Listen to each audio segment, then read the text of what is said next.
3 बच्चे डूब करके मर गए हैं, 3 मौतें हुई हैं। बहुत दुखद बात है। वो तीनों बच्चे नहाने के लिए गए थे उसमें नदी में, पता चला। और हमने कई बार बोला है कि नदी से दूर रहिए। कई लोग एक तरह से देखने जा रहे हैं, बाढ़ देखने जा रहे हैं, वो भी मत कीजिए। कई बार अचानक पानी बढ़ जाता है तो सेल्फी ले रहे हैं, वीडियो बना रहे हैं, वो सब मत कीजिए। नहाने के लिए अभी नदी का बहाव इतना तेज है, आप अच्छे से अच्छे अगर स्विमर भी हैं तो भी इस नदी का बहाव आप उसको बर्दाश्त नहीं कर पाएंगे। आज हम खड़े हैं हरियाणा के हथनीकुंड बैराज पर, जो हल्का जगाधरी में पड़ता है। मैं आपको दिखाना चाहता हूं कि ये हथनीकुंड बैराज है। ये जो पानी है सारा दिल्ली की तरफ जा रहा है यहाँ से। साथ ही मैं आपको दिखाऊंगा कि यहाँ पे इससे एक पानी और डाइवर्ट किया जा सकता है। ये जो पानी है ये यूपी की साइड, कानपुर साइड एक नहर जाती है, तो इसमें ये डाइवर्ट किया जा सकता है। सारा पानी दिल्ली की तरफ जा रहा है। अब मैं आपको हम देखते हैं कि क्या इधर जो सहारनपुर की तरफ यूपी में जो नहर जाती है उसमें भी पानी है।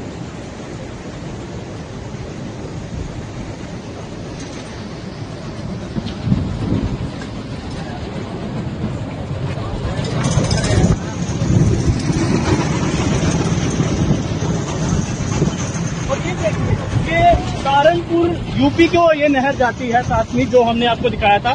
14 जुलाई फ्राइडे के दिन मैं यहाँ खड़ा हूँ सुबह। अब आप देखिए ये नहर बिल्कुल ही सूखी है। जब हमने लोगों से पता किया तो वो कह रहे हैं कि अमूमन इस नहर में पानी चलता है, पर पता नहीं 2-3 फ्लड की वजह से सारा पानी दिल्ली की तरफ डाइवर्ट किया गया है। कोई भी पानी यूपी की साइड नहीं छोड़ा गया। अब मैं आपको वो फ्लो दिखाता हूँ जो दिल्ली की साइड जा रहा है पानी, सारा के सारा।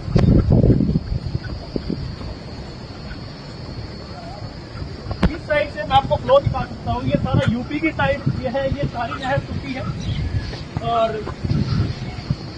साथ ही जो फ्लो है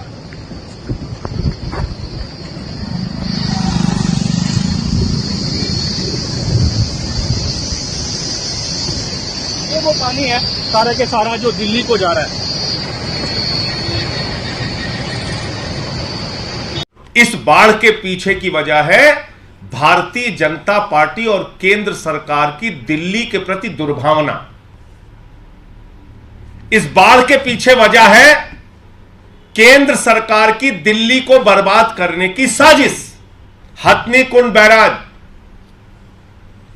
एक पानी दिल्ली की यमुना में आता है, एक पानी उत्तर प्रदेश के रास्ते जाता है, एक पानी कैनाल के रास्ते हरियाणा की तरफ जाता है।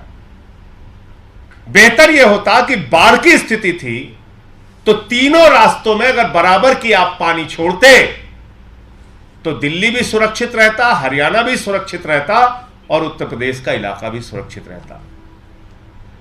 लेकिन बीजेपी के मन में जो नफरत और दुर्भावना है उसके कारण उन्होंने सोचा कुछ भी हो जाए, बस दिल्ली को बर्बाद करना है, यहीं पे पूरा पानी छोड़ दो। और मैं पूरे लॉकशीट के साथ आपको बता रहा हूं, ये आप लोग चेक कर सकते हैं, देख सकते हैं। 9 तारीख से लगातार हरियाणा और उत्तर प्रदेश के तरफ जाने वाले पानी को रोक दिया गया और पूरा का पूरा पानी दिल्ली की तरफ छोड़ा गया। 9 तारीख से लगातार 13 तारीख तक सारा का सारा पानी हथनीकुंड बैराज से दिल्ली की तरफ छोड़ा गया कि दिल्ली को बाढ़ में झोंक दो, दिल्ली को डुबा देना है पूरी तरीके से। यह तो बहुत अच्छा है कि अरविंद केजरीवाल जी की एक संवेदनशील सरकार है। यहां पे संवेदनशील मंत्रियों का समूह है, विधायक हैं, पार्षद हैं, हमारे कार्यकर्ता हैं जो इन परिस्थितियों को नियंत्रित करने के लिए काम कर रहे हैं। वरना 78 से भी ज्यादा भयावह स्थिति अगर पानी छोड़ने की है और पानी आ गया है यहां पर, तो ऐसे में तो पूरी दिल्ली डूब जाती। लेकिन ऐसा क्यों कर रहे हैं बीजेपी के लोग? आपको भी 7 सांसद दिल्ली के लोगों ने जिताया है। आज बेहतर होता वो 7 सांसद हरियाणा के सरकार से अपील करते, प्रधानमंत्री जी से अपील करते कि भाई पानी बराबर बराबर छोड़ा जाए, सारा पानी दिल्ली की तरफ क्यों छोड़ रहे हैं? अरे यहां भी यूपी वाले रहते हैं, यहां भी हरियाणा वाले रहते हैं, और अगर आप तीनों तरफ पानी बराबर बराबर छोड़ते तो इतनी भयावह स्थिति नहीं पैदा होती। हरियाणा भी डूब गया, उत्तर प्रदेश का नोएडा पूरा का पूरा नोएडा डुबा दिया आपने, क्योंकि 230 किलोमीटर का रास्ता है पानी का, और उस रास्ते में हरियाणा भी आता है, उत्तर प्रदेश भी आता है। तो जो भी क्षेत्र आएगा वो, अगर आप एक तरफ पानी छोड़ेंगे तो डूबेगा। तो ये तो बंदर के अस्तूरे वाली कहानी हो गई कि एक तरफ बंदर जो है वो अस्तूरा राइट मारता है, फिर लेफ्ट मारता है, फिर अपने ऊपर मार लेता है। तो दिल्ली को बर्बाद करने के चक्कर में आपने हरियाणा भी बर्बाद किया, उत्तर प्रदेश भी बर्बाद किया। अगर तीनों राज्यों के चीफ सेक्रेटरी आपस में बातचीत करते, डिजास्टर मैनेजमेंट के लोग आपस में बातचीत करते, और ये पानी का डिस्ट्रीब्यूशन बराबर बराबर से होता, तो शायद ये बाढ़ की स्थिति दिल्ली को भी नहीं झेलनी पड़ती, इतनी भयावह स्थिति उत्तर प्रदेश और हरियाणा को भी नहीं झेलनी पड़ती। और 9 तारीख से, मैं फिर दोहरा दे रहा हूं, 9 तारीख से 13 तारीख तक लगातार सारा पानी सिर्फ और सिर्फ दिल्ली की तरफ छोड़ा गया। ये लॉकसीट चिल्ला चिल्ला कर बोल रही है। क्यों इतनी नफरत है बीजेपी वालों को दिल्ली से? क्योंकि उन्होंने केजरीवाल को जिता दिया, क्योंकि एमसीडी में आम आदमी पार्टी की सरकार बना दी, इसलिए इतनी नफरत से आप काम करेंगे? मुझे शर्म आती है कि ऐसी आपदा की परिस्थिति में भी भारतीय जनता पार्टी के सांसद, भारतीय जनता पार्टी के नेता, उनके दिल्ली के तमाम प्रदेश कार्यकारिणी के और राष्ट्रीय कार्यकारिणी के लोग, और यहां तक कि केंद्रीय मंत्री अनुराग ठाकुर दिल्ली की मुसीबत पर मजाक उड़ा रहे हैं, सहयोग का हाथ नहीं बढ़ा रहे। कैसे यहां के लोगों की मदद हो सकेगी उसकी चिंता नहीं कर रहे। अब मैं आपको 2 वीडियो दिखाता हूं जिससे इनकी पूरी सच्चाई का आपको पता चल जाएगा। ये है EJC और इसमें बिल्कुल भी फ्लो नहीं है, पानी है सारा दिल्ली की तरफ जा रहा है यहाँ से। साथ ही मैं आपको दिखाऊंगा कि यहाँ पे इससे एक पानी और डाइवर्ट किया जा सकता है। ये जो पानी है ये यूपी की साइड, कानपुर साइड एक नहर जाती है, तो इसमें ये डाइवर्ट किया जा सकता है। सारा पानी दिल्ली की तरफ जा रहा है। अब मैं आपको हम देखते हैं कि क्या इधर जो सहारनपुर की तरफ यूपी में जो नहर जाती है उसमें भी पानी है। और ये देखिए, ये सहारनपुर यूपी को ये नहर जाती है, साथ में जो हमने आपको दिखाया था। 14 जुलाई फ्राइडे के दिन मैं यहाँ खड़ा हूँ सुबह। अब आप देखिए ये नहर बिल्कुल ही सूखी है। जब हमने लोगों से पता किया तो वो कह रहे हैं कि अमूमन इस नहर में पानी चलता है, पर पता नहीं 2-3 फ्लड की वजह से सारा पानी दिल्ली की तरफ डाइवर्ट किया गया है, कोई भी पानी यूपी की साइड नहीं छोड़ा गया। अब मैं आपको वो फ्लो दिखाता हूँ जो दिल्ली की साइड जा रहा है पानी, सारा के सारा। तो ये सारा यूपी की साइड ये है, ये सारी नहर सूखी है, और साथ ही जो फ्लो है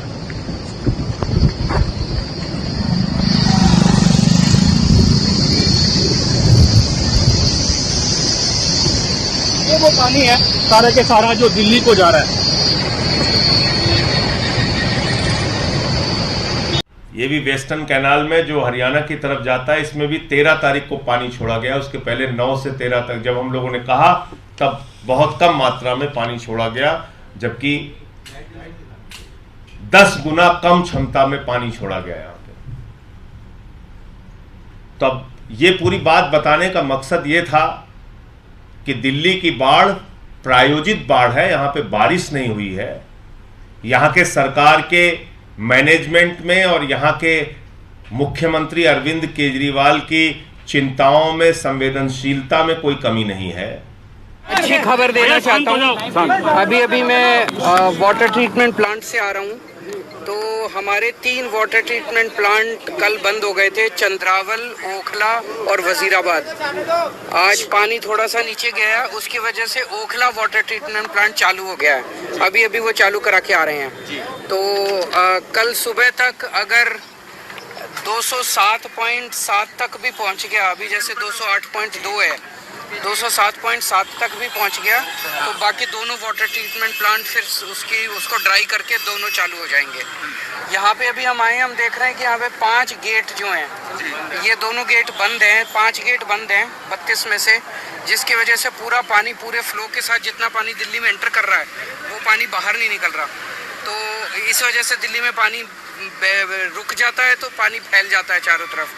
ये अभी काफ़ी इसके पे कोशिश जारी है और नेवी के लोग भी आए हुए हैं और मुझे उम्मीद है कि ये जल्दी, अब ये उनको भी पूरी उम्मीद है, उनसे भी मैंने बात की कि ये 5 गेट खुल जाएंगे तो उससे पानी का बहाव तेजी के साथ दिल्ली से पानी छोड़ना चालू हो जाएगा। सर क्या बदल जाएगा सर? अभी ये लोग लगे हुए हैं, कोई टाइम लिमिट देना तो मुश्किल है, लेकिन जल्दी से जल्दी करेंगे। सर क्या बदल जाएगा? क्योंकि जो 5 गेट है वो स्टिल वाटर है, पानी ठहरा हुआ है, तो क्या इसके खुलने से आपको लगता है पानी का तेजी से, जैसे अब इतना बड़ा है, अब इतने चैनल में से पानी जा रहा है, बाकी इतने चैनल में से नहीं जा रहा, पूरे में से जाएगा तो जाहिर तौर पे पानी तेजी से बाहर निकलेगा। हरियाणा सरकार मेंटेनेंस करती है सर इसका? हरियाणा सरकार इसका मेंटेनेंस करती है, लेकिन चूंकि दिल्ली में उनका कोई इंटरेस्ट नहीं है, इसके बाद इसकी कार्रवाई चालू करेंगे कि अगर वो हमें दे दें, हम उनसे निवेदन करेंगे कि हमें ही दे दें ताकि हम इसका मेंटेनेंस। आखिरी चीज एक और बता दें, कब से नहीं खुले हैं ये गेट? ये अब जब ऐसी वर्स्ट सिचुएशन हो गई है तब इनको खोला जा रहा है? कई दशकों से कह रहे हैं नहीं खुले हैं। सर तो दिल्ली सरकार की जिम्मेदारी नहीं बनती है कि उन्हें पहले से पता होना चाहिए था? ये नहीं, कई बार मांगा है, बताते हैं कि हरियाणा से कई बार रिक्वेस्ट की है लेकिन हुआ नहीं। तो इस बार जब ये आफत आई है तो हरियाणा से इस बार कहा जाएगा कि भाई देखो इस बार इतनी आफत आई, अब आप मान जाओ, आप दे दो। तो सर बीजेपी का आरोप है कि ब्लेम गेम चल रहा है, आरोप प्रत्यारोप की सियासी हमने तो किसी को किया नहीं है। वही मैं कल से देख रहा हूँ, हमें गाली दे रहे हैं, वो देते रहे, गाली देने में क्या रखा है। और इस टाइम तो ये है, ये तो ऐसी क्राइसिस है जिसमें इंसान को इंसान की मदद करनी चाहिए। एक दूसरे को गालियाँ देने से कोई फायदा नहीं है। पर मैं देख रहा हूँ सुबह से वो कल से बीजेपी वाले मेरे को गाली दे रहे हैं, दे लेंगे गाली, अपने को क्या। दिल्ली की जिंदगी नॉर्मल कब होगी सर? पानी कब हटेगा? कब तक बेहतर होगी सर? अब देखिए कल और परसों फिर बारिश का अंदेशा है। अभी जो येलो अलर्ट जारी किया है ना, अभी मौसम विभाग का आया है, तो अगर बारिश अगर नहीं आती तो मैं समझता हूँ 1-2 दिन में हो जाएगी। बारिश अगर और आएगी तो फिर देखना पड़ेगा कि। एक आखिरी सवाल है सर कि आखिर दिल्ली की जो हालत है उसका जिम्मेदार कौन है? इसमें किसी का ब्लेम गेम थोड़ी, सारा पानी तो ऊपर से आ रहा है। बारिश तो हुई नहीं दिल्ली के अंदर, 1 दिन बारिश हुई थी, उसके बाद तो ये सारा का सारा पानी हिमाचल प्रदेश, हरियाणा उधर से आ रहा है। ये हमारा लोकल पानी तो है नहीं, और इतना पानी हैंडल करने की दिल्ली की कैपेसिटी आज तक नहीं थी। 278 से 43 साल के बाद, 45 साल के बाद इतना 207.5 क्रॉस किया है। तो बहुत बड़ी क्राइसिस है। ऐसी क्राइसिस में एक दूसरे पे दोष देने की बजाय सबको मिलके काम करना चाहिए। दिल्ली की जिंदगी नॉर्मल कब होगी सर? पानी कब हटेगा? कब तक बेहतर होगी सर? अब देखिए कल और परसों फिर बारिश का अंदेशा है। अभी जो येलो अलर्ट जारी किया है ना, अभी मौसम विभाग का आया है, तो अगर बारिश अगर नहीं आती तो मैं समझता हूँ 1-2 दिन में हो जाएगी। बारिश अगर और आएगी तो फिर देखना पड़ेगा कि। एक आखिरी सवाल है सर कि आखिर दिल्ली की जो हालत है उसका जिम्मेदार कौन है? इसमें किसी का ब्लेम गेम थोड़ी, सारा पानी तो ऊपर से आ रहा है।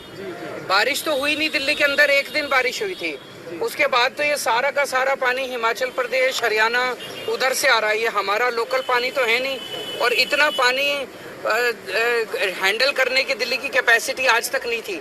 278 से 43 साल के बाद, 45 साल के बाद इतना 207.5 क्रॉस किया है। तो बहुत बड़ी क्राइसिस है। ऐसी क्राइसिस में एक दूसरे पे दोष देने की बजाय सबको मिलके काम करना चाहिए। मैं अच्छी खबर देना चाहता हूँ। एक अकेला मुसीबत में सबको छोड़ छाड़ के उड़ चला। एक अकेला देश में दुख की बेला, और वो सबको छोड़ छाड़ के उड़ चला। देश में प्रलय का प्रवाह है, आंसू लाचारियां, परेशानियां सिसकियां, डूबे हुए दृश्य, अथाह जल, प्रलयकारी जल विस्तार, इन सब के बीच एक अकेला वो उड़ चला। बाढ़ में देश और उनका दौरा विदेश। देश रो रहा है और वो विदेश में हंस रहे हैं। खतरे के निशान अब पुराने हो गए, खतरा अब हर दिन नया निशान बना रहा है। पंजाब डूबा है, हिमाचल उत्तराखंड में तबाही है, हरियाणा में त्राही त्राही है। राजधानी दिल्ली में पानी ने मुसीबत मचाई है। नदी के क्रोध ने दिल्ली पर दस्तक दी है। लोग कह रहे हैं बचाओ बचाओ। चारों तरफ से पानी ने घेरा है। राजधानी में पानी का रेला है और इस दुख की बेला में वो अकेला मुसीबत में छोड़ छाड़ के सबको उड़ चला। और इस वक्त देश की आंखों में उमड़ती अंतहीन बाढ़ है।